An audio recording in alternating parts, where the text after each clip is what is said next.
Assalamu alaikum, my dear students. How are you? Hope all of you are well by the grace of Almighty Allah. Welcome to NIEBS Home School. This is Shahzadi Akhtar, Assistant Teacher of Science of National Ideal English Version School, Day Shift. Today I am going to take a physics class for class 9 students. My dear students, our today's topic, Chapter 5, Discussion Part 5. Today's lecture number 15 and SW number 12. My dear students, now we will start our class. Chapter 5, States of Matter and Pressure. My dear students, in our previous class we have discussed the Pascal's law. Today we will discuss experiment of Torricelli. Okay, scientist Torricelli did the experiment of the pressure of air using mercury in the year 1643. He did not try to make the mercury rise with a straw by mouth. He filled one in the tube mercury and with mercury, and he put it in a mercury filled container in an inverted way. My dear students, here given a picture. See, here given this is a one-ended tube. This is a one-ended tube with mercury, and it is this is put in a mercury filled container. This is a container and it is filled with mercury and in an inverted way. Okay, after falling continuously, the mercury stopped at a height of 76 centimeter. Okay, then the instrument by which air pressure is measured is called a barometer.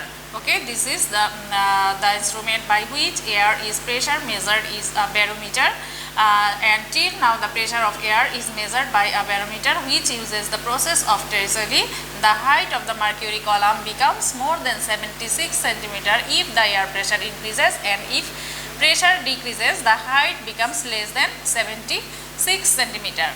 This figure, mercury becomes stationary just at 76 centimeter height and due to air pressure.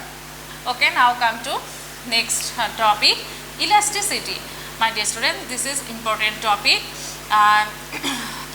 When a force, what is elasticity? First of all, we will know what is elasticity. When a force is applied to an object, a deformation happens inside it, and this deformation counter force is created. If the force is withdrawn, deformation stops and the object comes back to its initial condition. This property of a substance is called elasticity. My dear students, I am repeating what is elasticity. When a force is applied to an object, a deformation happens inside it, and if the force is withdrawn, deformation stops and the object comes back to its initial condition. This property of a substance is called elasticity. But we should remember that the quantity of applied force has a limit. If the limit is crossed, the substance will not be able to come back to its initial condition. A permanent deformation could take place, and this limit is termed as the elastic limit. Suppose we have seen that one time or another elongated a spring or a rubber band by pulling it on and then releasing it. You have certainly noticed that after releasing the spring or the rubber band, it regains its previous length. Okay, this is the example of elasticity. Now, strain. What is strain? The relative change in length or shape which is made by applying a force from outside is called strain. My dear students, you have to memorize properly the definition of strain and stress. Okay, therefore, if the force is applied to an object of length L naught, if force is applied on an object which length is L naught, and the length becomes L, and then the strain is L minus L naught divided by L naught. Now, come to next page. See this figure. Deformation occurs but if stress is created by applied force. Okay, what is stress? Now you know what is stress. You have to memorize the definition. The force per unit area that develops within a substance due to deformation is called stress. My dear students, see this figure. This is the formula of stress. The force per unit area that develops within a substance due to deformation is called stress. If a force is applied on a body of cross-sectional area n and as a result deformation occurs, then if the deformation develops a resistive force F, then the stress will be F divided by A.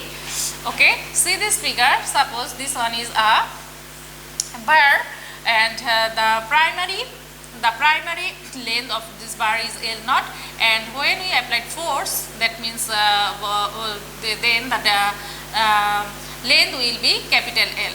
Okay, then Hooke's, now come to Hooke's law. This is very, very important formula and you have to memorize properly. Hooke's law, if we have understood stress and strain, it is easy to understood Hooke's law. According to this law, according to Hooke's law, within elastic limits, stress is directly proportional to strain. My dear students, the Hooke's law will be stress proportional to strain. Within elastic limits, stress is directly proportional to strain. Okay, therefore stress equals to constant into strain, and that is there is a constant relating stress to strain for each material. The name of this constant is modulus of elasticity. Okay, this constant is called the modulus of elasticity. It will be easy to understand if we discuss two things. Number one, let us suppose that the length of a wire of cross-sectional area is A. Okay, let us the length of a wire cross-sectional, which cross-sectional area A is L naught, and a body of weight W is hanged from it, and due to this hang force, the wire is elongated from L naught to L. That is given in the figure, in this figure, and this elongated length creates a counter force T. This elongated length created a force T and in the wire, and here generally when a wire is pulled, then the force acting its name is tension, and therefore stress is T by A, stress is T by A, and strain is L minus L naught divided by L naught. So my dear students, therefore we can write T by A proportional L minus L naught divided by L naught. Okay, that means stress proportional to strain. Stress proportional to strain. That means T divided by A proportional to L minus L naught divided by L naught. So we can write this property into constant. So T by A equals to Y into L minus L naught divided by L naught. That means this Y is called the Young's modulus. This Y is a constant, and this constant, the name of this constant is Young's modulus.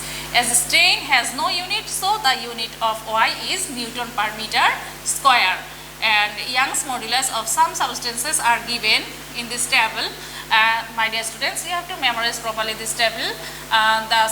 Here given the substance name, and here the given the Young's modulus, the value of their Young's modulus. Suppose rubber, Young's modulus of rubber is 0.012, 0.1.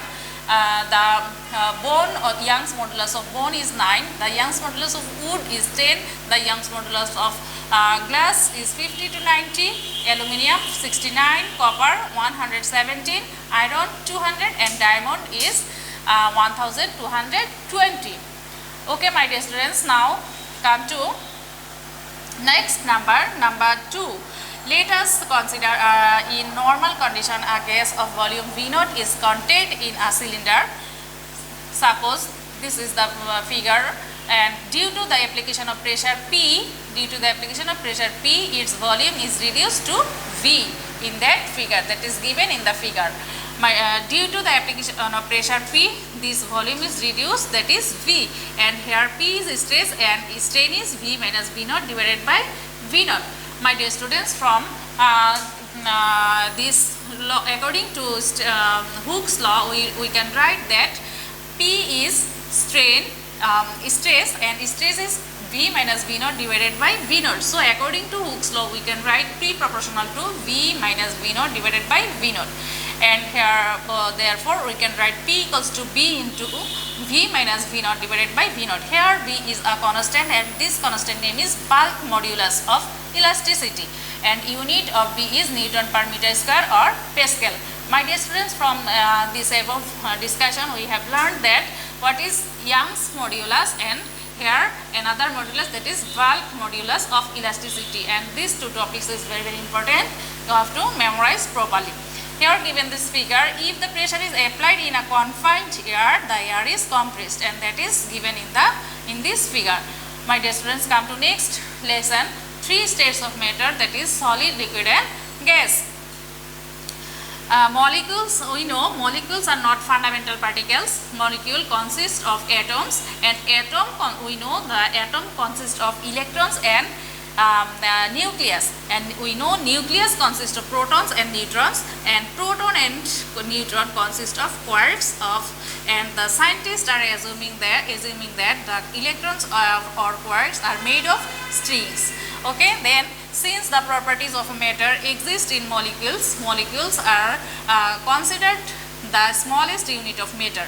For example, all properties of water exist in a water molecule, but when it is split into atoms, it does not exist as water. There will be only 1 oxygen and 2 hydrogen atoms, and both is in the gas form. So whether the substance in solid, liquid and gas depends on how molecules are arranged with the matter. The most familiar example of it is water, and it can exist in 3 states. We know solid, liquid and gas. Whether it is ice, water or vapor depends on how the molecules are within it. When substance remains in the gaseous state, then its molecules are free. My dear students, follow this figure. This is the gaseous state, and in this state molecules are free. The distance between one another is very large. But when the substance is in liquid state, then the molecule remains comparatively closer, but they can move with respect to one another. And when in its solid state, molecules remain in the closest but cannot move with respect to one another.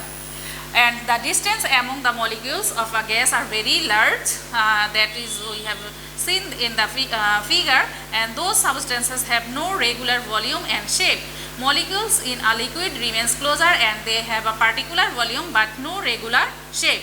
And in a solid molecules are very close. In solid molecules are very close, and they are almost in contact with one another. So they have a definite volume and regular shape. In a gas, molecule can move freely. In liquid, molecules vibrate, and no one can pass from one side to another. And in solid, though the molecules can vibrate, but they cannot change their position. Normally, we cannot see the molecules of solid, liquid or gases. We can see it as a solid, liquid or gas. And the properties of molecule which have been mentioned above are exhibited in the solid, liquid or gaseous state too. My dear students, go to next page. Here given a table, and here is given the characteristics of molecules in solid, liquid and gas. Molecular properties. In gas, molecules can move beside one another. Distance among the molecules is more. There exists vacant space. A molecule can move with respect to another. Then the characteristics are that reflection in gases spread through the total volume of the container is in which is kept.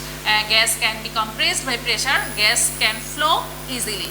Now, liquid, molecular properties in liquid. Molecules can move beside one another.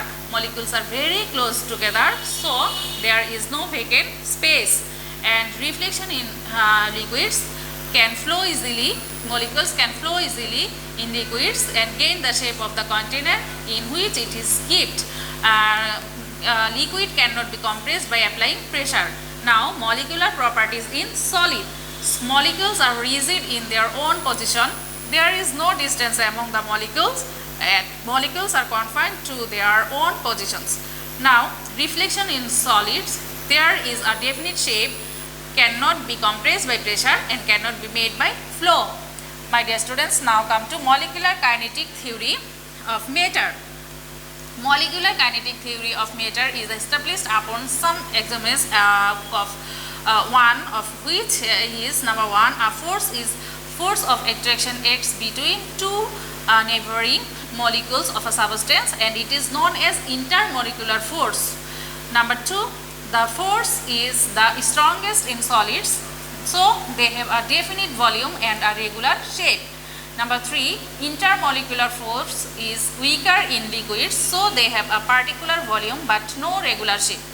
Number 4, intermolecular force is almost non-existent in gaseous substance, so they have no regular volume and shape. And number 5, if the temperature increases, the pressure of gas also increases. My dear students, our today's SW number is 12, and you have to make 5 MCQ. You have to make 5 MCQ from this above discussion. My dear students, I hope all of you have understood our today's topic, memorize properly today's topic. See you again in the next class. Allah Hafiz.